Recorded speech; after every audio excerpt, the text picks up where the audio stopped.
नमस्कार मित्रांनो, आज आपण या व्हिडिओत दहीहंडी 2024 विषयी जाणून घेऊया. जन्माष्टमीच्या दुसऱ्या दिवशी देशभरात दहीहंडी साजरी केली जाते. महाराष्ट्रासह विविध भागात या दिवशी दहीहंडीचा खेळ खेळला जातो आणि श्रीकृष्णाचा जन्मोत्सव साजरा केला जातो. या दिवसाला गोपाळकाला देखील म्हटलं जातं.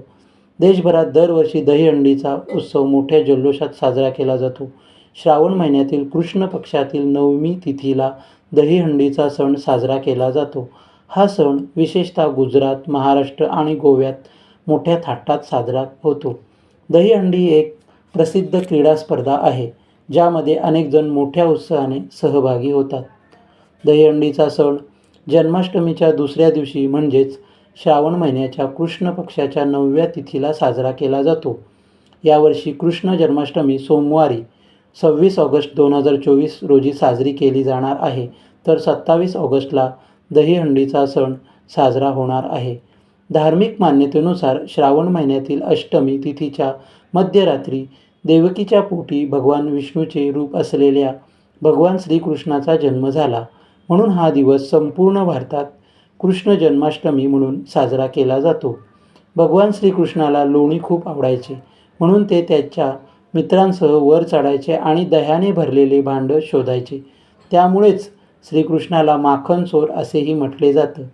त्यामुळे श्रीकृष्णाच्या बालपणीच्या कारनाम्यांचे स्मरण म्हणून देशभरातील विविध राज्यांमध्ये दहीहंडीचा सण साजरा केला जातो. यंदा 26 ऑगस्टला जन्माष्टमी साजरी केली जाणार आहे. तिथी 26 ऑगस्ट रोजी पहाटे 3:39 सुरू होत आहे.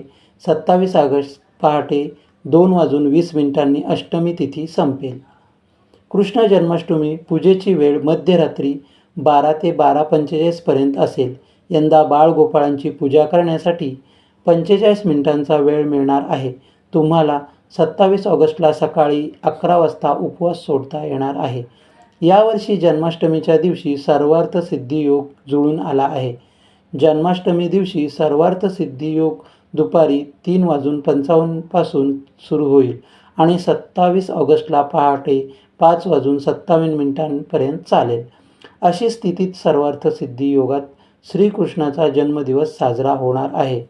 मित्रांनो, वरील माहिती तुम्हाला दिलेली माहिती ही कशी वाटली आणि आवडल्यास व्हिडिओला नक्की लाईक करा, शेअर करा आणि कॉमेंट करा आणि आपल्या चॅनलवर नवीन असल्यास सबस्क्राईब करायला विसरू नका. धन्यवाद.